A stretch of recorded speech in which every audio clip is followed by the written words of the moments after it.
Podcasting from the beautiful state of Maine, welcome to another episode of the Learning from Leaders podcast, the show that focuses on identifying and developing the skills and behaviors that will inspire, empower, and compel others to follow your lead.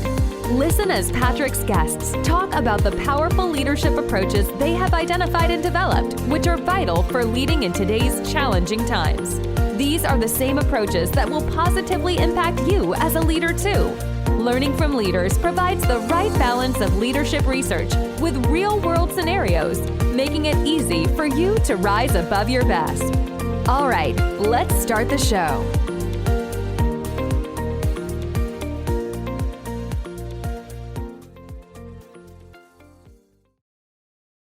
Hey, everybody. Welcome to the Learning from Leaders podcast. And on this episode, I'm going to be interviewing Andre Martin. If you are either looking for a job or maybe you're an employer that is trying to identify who's the right fit and who's the wrong fit, this is a great book for you, which is what we're going to be talking about. Andre's book that was recently published called Wrong Fit, Right Fit, Why How We Work Matters More Than Ever. And truly, it does matter more than ever. I mentioned in the interview, I wish this book was around 20 years ago in terms of some of the mistakes that I made. Again, whether you're an employee or an employer, this book has so much value in terms of helping you work through what are the things that are going to make you successful in hiring or successful in your career at the company that you're with. So let's get into it. Andre, I want to thank you for being on the podcast today. I really appreciated the opportunity to read your book first.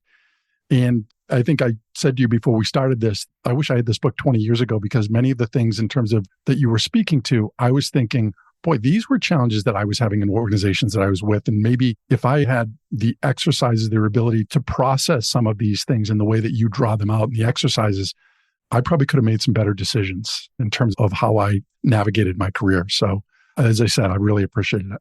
Oh, you got it, Patrick. And it was very much the reason I wrote the book, right? So I did these 110 plus interviews with talent from CEOs all the way down to the next generation entering the workforce. And they shared the exact same sentiment you did, which was, God, you know what? Finding a place where you fit, it's really hard. It's nuanced. There's not just one best place to work. It really depends on whether or not the company you're going to fits who you are, how you work, what you value, and what you're solving for. And so it was just really fun to hear those stories, pick up those best practices. And a lot of people say, hey, if only I would have known this back then, and then to pass on a lot of those best practices. Yeah. So obviously, we'll talk about it. Wrong fit, right fit, why how we work matters more than ever. And I think that to me is, right, we hear a lot of things that are changing right now. It's interesting. I think almost there's an evolutionary lag is the best way that I can think of it in terms of how organizations have dealt with so many of the changes that are happening, that there's not, I think, a full appreciation for what this is going to look like. There is that lag that we're dealing with. And that's why I thought your book is so timely as it relates to that. I appreciate that, Patrick. I think if you look back, you started the podcast in 2018, just before COVID. It wasn't the cause of all these changes, but it was just a tremendous accelerator. Totally. Right? From the individual standpoint of a lot of people are looking for more meaning. They're looking for more flexibility in their life, all the way through to the way organizations had to work. I was at Google at the time, and we had to go from being mostly face-to-face 5 days a week to having no one in an office. Yeah. And if we can continue to mine those lessons, appreciate that it's easy to get through a crisis, it's really hard to hang on to the innovation that we did to get through it. And that's where we are right now, is really looking for companies and employees to say, hey, how do we hang on to a lot of what we learned and not just take our foot off the gas now that we're through the crisis? Yeah. And it's interesting, as I mentioned, I spent a lot of my work working with organizations, and it was just interesting having some of the conversations where all of a sudden people were talking about how do we get people to come back into the office 2 days a week? And people are like, 2 days a week? How am I going to come back in, where they had been 5 days a week 2 years before? It never even was a thought that you didn't come in every day. No, right? that's and now right. We're like, how do we do two? And we're still at the beginning of this, right? Because a couple of things are still in our frame of reference as we design work. The first one is no one's gotten over COVID. Yeah. I'm reading this great book on burnout right now that sort of reframes this concept. And it talks about burnout not as having too much in your day that it overwhelms you, but about this idea that the reason we are feeling burnout right now is because we're not getting to go all the way through the stress cycle. That is, we're have all these things that are happening to us, these traumas, big and small, and we push through them and we don't get all the way through. And because of that, they just keep compounding. So eventually, what was a life that was really familiar, or maybe even better than it was before, feels really hard to be successful at right now. And so that's one thing we're seeing. I think a second one is that people are just becoming much more discerning about what they expect out of the place that they go to work. And they should be, Patrick, right? Because we're going to spend 13.5 years of our adult life, every second, every minute, every day at work. It's second only to sleep. Yeah, that was amazing. I remember reading that statistic. Yeah, my whole point of the book is, God, just be more choiceful. When you have the chance to choose, don't rush it. Don't run from something. Don't mistake what is essentially comfort for boredom. Really do some deep looking, because one of the things that came through the interviews was I think people actually spend more time thinking about the toaster they're going to buy for their kitchen than they do maybe the company they're getting ready to go join. We're going to hop around then, because yeah, let's do it. Job hopping to me falls into this. And we talked about that previous to starting the interview, that you're seeing this. And I do think that it's an important thing to discuss. And I will tell you, I can look at myself as somebody that I feel like I was a job hopper. In the industry that I was in the biotech industry, I found myself, and if I look back on why I was job hopping, to me, it goes back to values for me, is that I was trying to find this place that fit. And I was hoping like the next place would be it. And I would be there for a little bit and realize that this didn't feel right either. But it was almost like running away from something rather than running towards something, which to me speaks to not doing enough legwork up front of what is this going to look like? You put that really eloquently, probably more eloquently than I could, which is one of the things that does happen to people is they often run from something and they're no smarter, no more filled with intention than they were before. And so one of the big things in the book you brought up, we have these 8 excursions in the book that are really meant to say, hey, if you complete those excursions at depth, the one thing I can promise you is that when you go into an interview process, you're going to have your eyes wide open. Yeah. And you're going to be able to see so much more than you see if you're just running, hoping to get the next gig, a bigger title, more pay, some other place. And I wish I had that same tool. And maybe it's the reason I wrote the book is I made some of those missteps too, Patrick. And upon reflection, it's because I didn't, first of all, have any way to do that deep sort of reflection.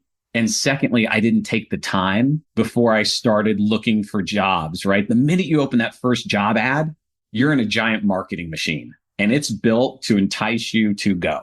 And we just have to understand that there's some real costs and real concerns about job hopping or transitioning out of the company that you're at.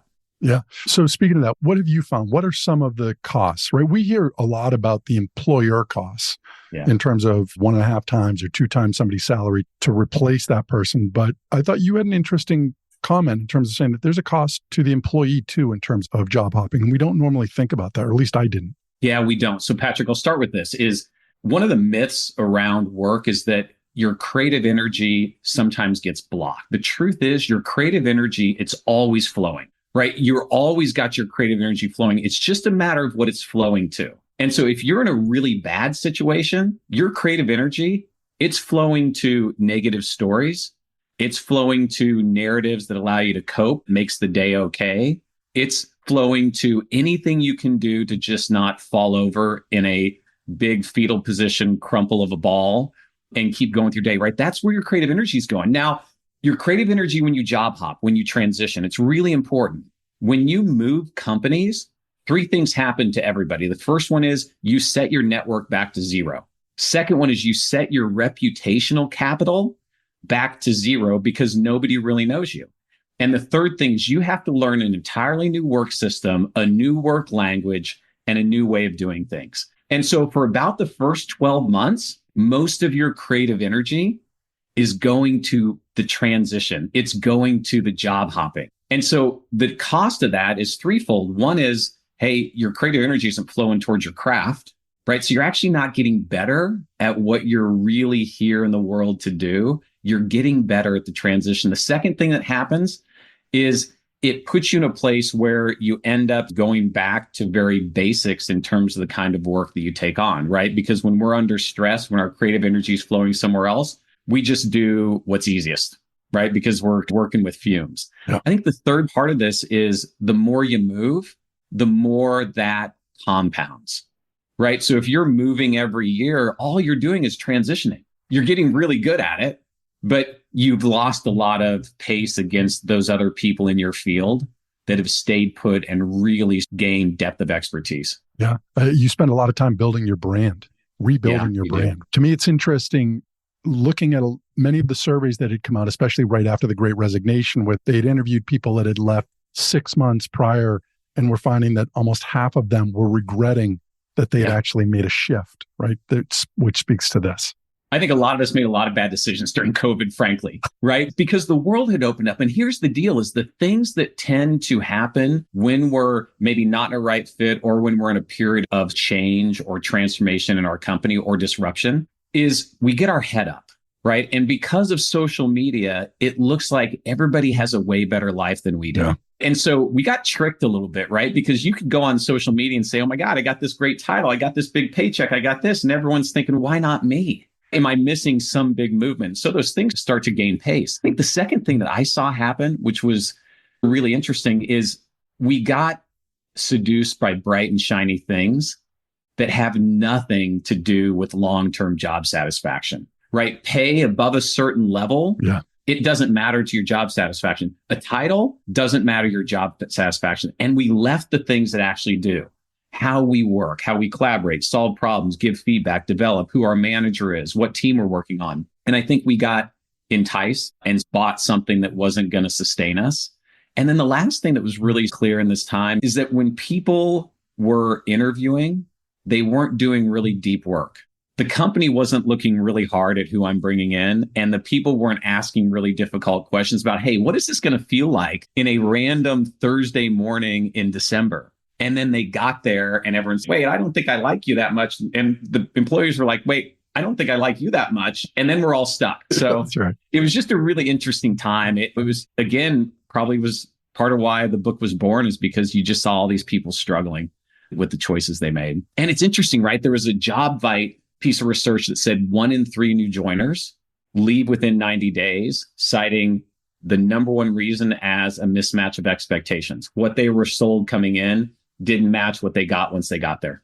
Yeah. Along those lines, I think onboarding has become something that is so much more important now. And from the standpoint of onboarding before somebody even comes on board, as part of the interviewing process, that we're really onboarding from that perspective so that when people show up, what you were told and what you're receiving is the same thing for both sides.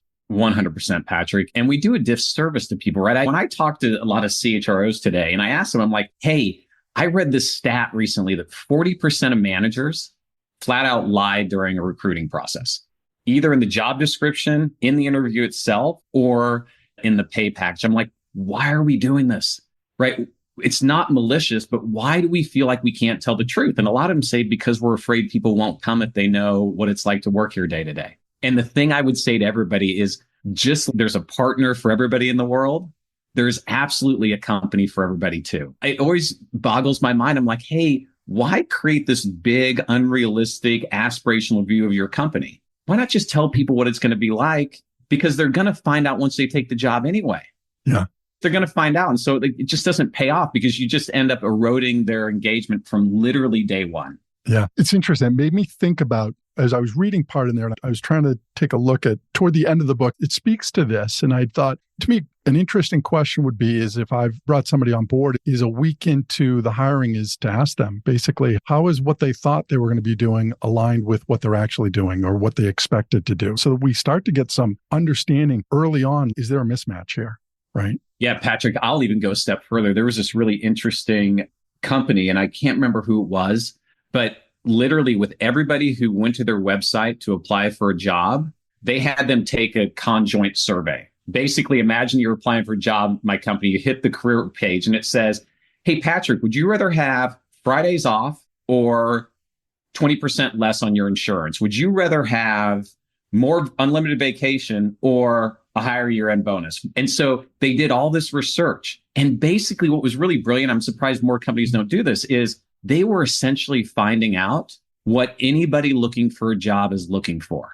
And I'm like, what a great way to build a company. Imagine how smart we would be around, hey, if you're out there looking, come take this survey and then we can build you the thing that's going to make you happy. or at least keep you satisfied, highly engaged, and committed to this company over the long term. Because again, and I think about this from the employer standpoint, is you hear all the sort of monetary issues of someone leaving, right? The thing we don't talk about is if somebody stays, if you stay 2 years, 5 years, 10 years, the compounding interest you get, it's phenomenal, right? It's just the longer someone's in the company, the more value the company gets from them. And frankly, the better the person gets at their job that they're trying to do. So I just think there's all kinds of reasons to do onboarding all the way through. And if you're an employee listening to this or someone looking for a job, the other thing I'd say is realize that the interview process, it is going to tell you everything you need to know about the company, right? The interview process really is the company. And it's so here's an instance. Imagine you probably all had this. You're interviewing for a company and it takes you 6 months to get all the way through the process. I can bet 9 times out of 10 that decision making in that company is what? Super slow. Yeah. And lots of layers. You can watch how the company does interviewing and it'll tell you a lot about how the company's going to do work. Interesting. So you talk about a fit assessment, which I think is really important. And that was pretty involved. And as I read through those, I thought, boy, that to me could be a good tool to use for an employee to have conversations with who they report to in terms of these are the ways I like to be recognized, or these are the ways that I operate best, right? So now we get a better understanding on how do I operate? Yeah, Patrick, I took a lot of time with that assessment because, again, a large part of the book says, hey, the one thing we don't talk enough about, either as an employee or as an employee, is how we work. How do we set strategy? How do we collaborate? How do we solve problems? How do we socialize ideas? And I want to talk about that one in a minute. How do we collaborate, kick off team meetings, develop, give feedback, socialize? What's our relationship with time? How do we recognize people? All those things is what makes up our connection to work. And yet often companies don't really know. Most companies I talk to them like, tell me how you do these things. So I don't know. We just do. And then most employees don't think about how they prefer to get work done. And the socializing idea is probably one of the easiest ones to talk about, right? I've been at these big brands, and I can tell you, Nike works a lot differently than Google, works a lot differently than Target, works a lot differently than Mars. And when you socialize ideas, sometimes there's companies that to get an idea across the line, you have to build a beautiful brand deck. It has to have awesome photos and poetry and storytelling, right? And that may work and you may love that. And then there's another company that's like, all we care about is data. You have to write a 24-page research report to get an idea over the line. And then there's places like Amazon that use the 2-page memo. We want full sentences. We don't want any pictures, and we don't want you to blather on for 26 slides. But we never think about how do I, at my best, like to socialize ideas. And I was at one of those companies that just did beautiful brand decks. I can tell you, I like making a deck, but I don't love it. And over time, it just takes my energy, erodes my engagement, makes me feel less connected to the company because I'm having to work harder than I naturally would if I was doing socializing ideas the way I'm built to. Yeah. To me, this goes back to work done by Marcus Buckingham years ago, right? First Break All the Rules, where one of the questions that I still remember him asking is, on the best day of work, what were you doing? Yes. To me, that fits that, building these kind of presentations or get a better idea, right? Because I'm going to be miserable. I like doing the real flashy decks, and I'm now in a position where it's just the data. And hey, one of the things, again, if we just are thinking about practical tips for people, when you're interviewing and you have that last 5 minutes to ask a question, don't serve up a softball, right? Don't serve up the why do you like to work there question. Ask a question that gets it, that says, hey, in the next 6 months, tell me the 3 projects that are going to be sitting on my plate. Because again, a large part of your connection to work is going to be the work you do every day. Yeah. And when you take a job as, let's say, head of marketing, your job description is 45 bullet points. Truth is, your job is only probably 2 of those. And if you get clear about what those first projects are going to be, you're either going to accelerate and see your commitment go up because you're doing something you love, something you're good at, something that's in your wheelhouse, or you're going to get projects that don't feel meaningful. And it's just going to chip away at you day after day. And so those first projects, really important to find out what those are before you accept a job. Yeah. So going back to, we talk about these 8 excursions. Mm-hmm. First one was values. And I think I mentioned this in the beginning. I said, when I look back, I was reflecting back, I was reading that. For me, and it was even interesting that some of the assessments that we did at different organizations, and I spent most of my time in the biotech industry, they would come back as, when we would do exercises around values, that family was an important value of mine. And I found that oftentimes I was in situations where when things went in the wrong direction, it's because that value I felt was being compromised, or I was being asked to compromise that value, and it just didn't sit well, and I ended up leaving. Hey, Patrick, I can tell you, like, this exercise was born out of this question of, is what we say we value actually what matters to us in big decisions? And you're getting at something that fundamentally I saw interviewee after interviewee trip over, which is if someone asks you what you value, Patrick, you're going to give them the greatest hits. If you're like me, I'll say, hey, I value innovation. I value creativity. Collaboration. I value collaboration. I value teamwork. And it's like, the truth be told, if my wife walked in here and you asked her, hey, in our last 3 big decisions, moving to a city, buying a house, taking a job, what do I actually value? She will say 3 things universally, no question. She'll say, like you, family. Family matters a great deal. The other 2, financial security and stability. That's literally, and I laugh now because I'm like, oh my God, every decision I've ever made has been those 3 values. And so the exercise is really meant to separate what you would say to somebody if they ask you the question from what is actually grounding you as you make the big decisions in your life. I'll go to, let's see, it was excursion 4, talked about company, craft, or cause. I thought about that a lot. And I thought for me, family being that important, I definitely went to I would say cause and craft. It wasn't about the company. I had to leave and go off on my own to really feel as though I was going to have full control over that value of family. This is my favorite excursion of all of them. And in career conversations I have with anybody, this is probably the one universal question I ask and have us spend a lot of time on, because this excursion helps you answer the question of how do you build a great career for yourself? And I'll give you a couple examples. If you're a company, these are the people that are like, they are literally obsessed by the brand that they work at. Yeah. They love the product. All the sneakerheads I used to work with at Nike, they're a company, right? They can't imagine not being surrounded by sneakers and the swoosh every single day. And they will be there for 20 years. But here's the trick is most of them don't know that's what's driving their career. And because of that, they don't necessarily make the choices of jobs that help them be most successful at the company. Because if you're a company, the one thing you got to do, you got to build the biggest possible network you can and get exposure to as many parts of the company as possible, because then you're invaluable, right? But most people think, no, I'm just going to stay in HR my whole life in Nike. And it's no, that's not going to do it for you. At some point, you're going to run out of runway and you're going to be less valuable because you're too narrow. If you're of craft, it's a different pursuit, right? If you're of craft, you are saying to the world, I want to be an expert in this very narrowed field. I want to go really deep in this one area. If you think about your career as craft, I'm a craft person, no doubt.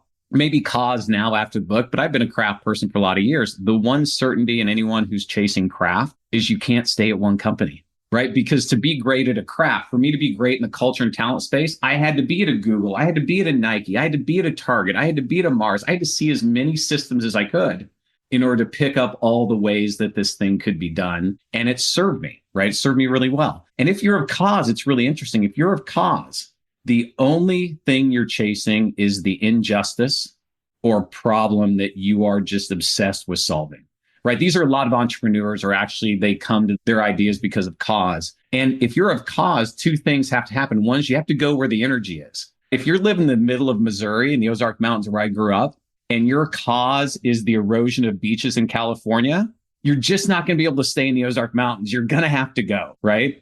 Or you have to be around the people who are doing the best, most cutting edge work around that problem so you can really help solve it. But again, I think the point of that long story is that often we make short-term job decisions without referencing the actual type of career we're building. And it can change over time, but one of those 3 things is always primary. Yeah, I had never seen it that way. And as I was reading each of those definitions, I was like, I started out saying, this craft there, definitely, but it was cause. And going back to thinking about organizations that I had worked in that I saw poor leadership behaviors and an opportunity that was missed in terms of how to leverage talent in an organization. And that was the cause for me. So there's a better way to do this. Amen.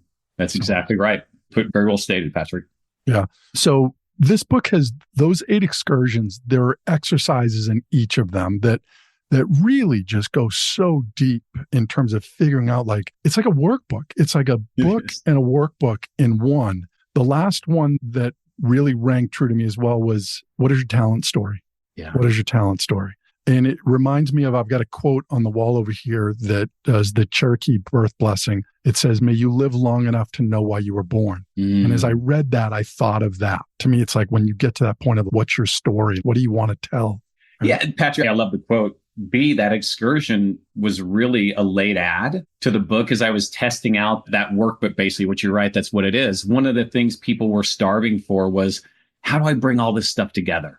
And so giving them a framework to create a narrative that then was useful enough to become a bio. It could become the front end of your LinkedIn. It could become the top of your resume. But most importantly, it becomes the lens that you use as you're looking at different jobs, different careers, different companies. And by having that, it becomes this sort of litmus test, right? Do all the digging, but don't leave your brain to make that decision, because faulty wiring, Patrick, like confirmation bias, the minute you get interested in wanting to make a decision, confirmation bias narrows all the information down to you'll only pay attention to things that are aligned to the decision you want to make. Yeah. And so this sort of story becomes your litmus test of saying, hey, is this really the right thing for me?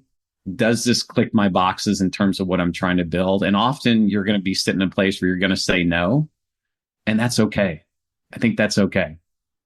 Yeah. And again, as I was working through this workbook, as I was reading through these, it really validated for me in terms of the course that I've been on. If I had this opportunity to do this at that point, it would have driven me right to where I am right now. Yeah, that's right. So maybe there's some confirmation bias there. I'm not sure, but I'm going to go with that. It really did. The pieces came together in terms of why I probably made the decisions that I made. I think, Patrick, you're just bringing up the most beautiful part about this book is, yes, it's really good for people who are on the job search, really helpful to understand a little bit more about how to do it. It's equally as important to those people who are situated, might be in a right fit, might be doing exactly what they're supposed to do, because you won't have FOMO.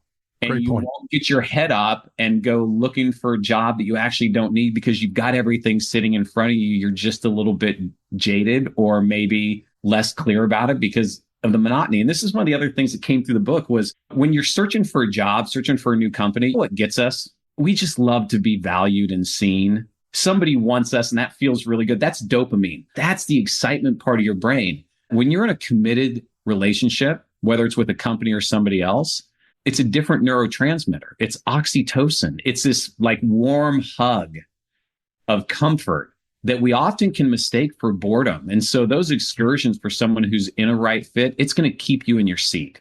Instead of picking up the call from the headhunters, because this is the other career advice everybody gives is, hey, you should always pick up the phone and talk to a headhunter when they call because you can just confirm that you're in the right place. I'm like, that's just a terrible idea.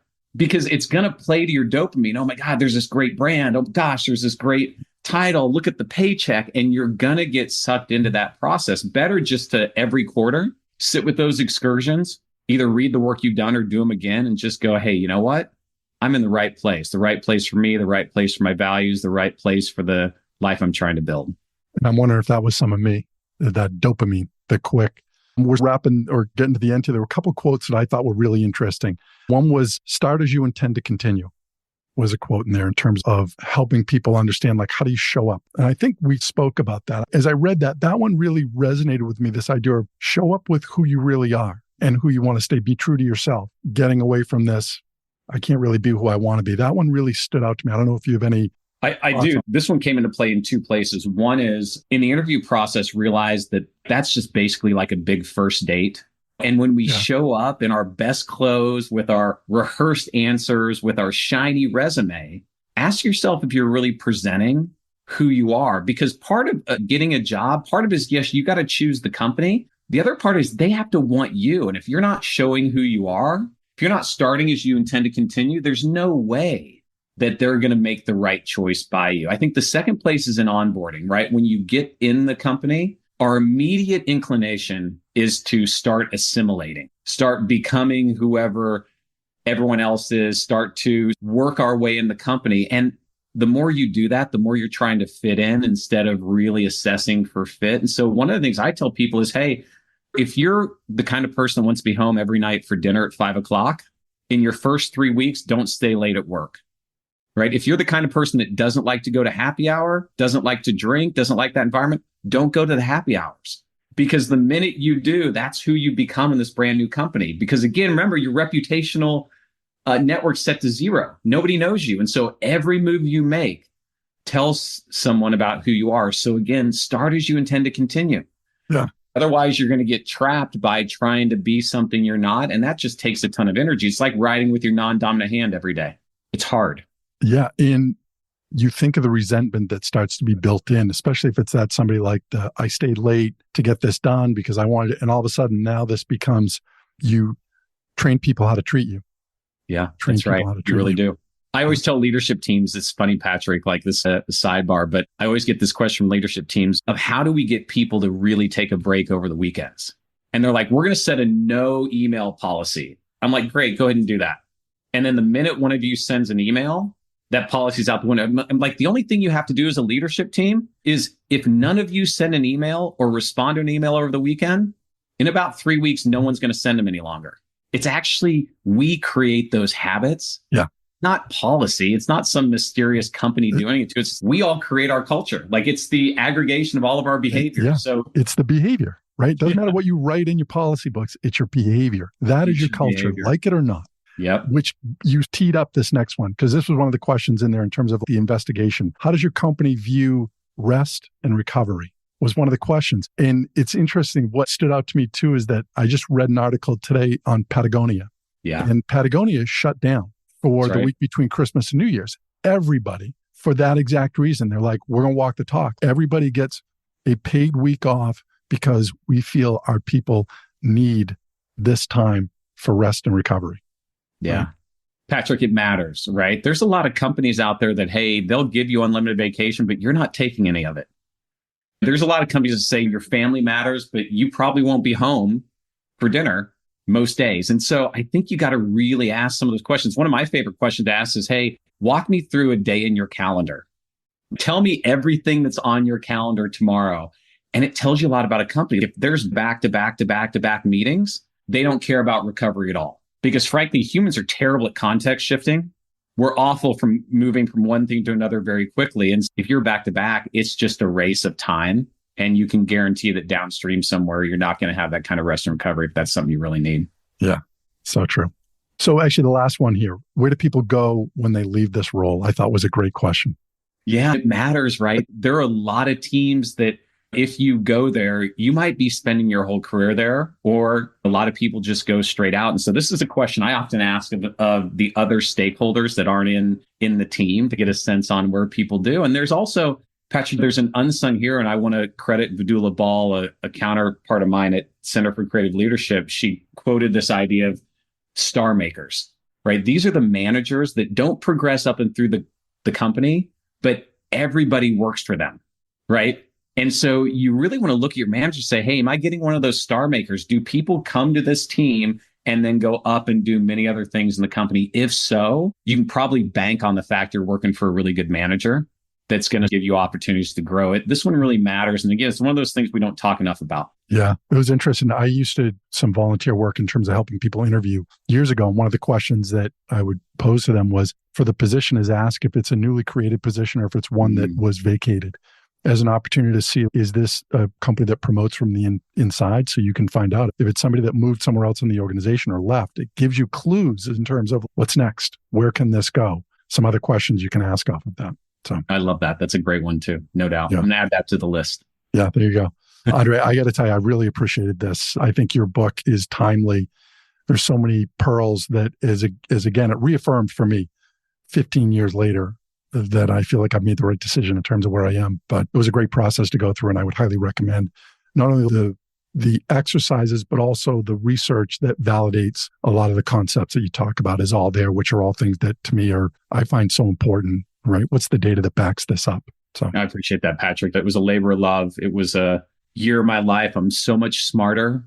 And this is the thing, like I would tell anyone, even if you never publish, write a book, because you get so smart in a very small amount of time. And I've loved thinking about it, talking about it, and really want my cause is I just want talent to be able to be in a place they can show their brilliance, because there's just amazing people out there who aren't doing all the great things I know they could do.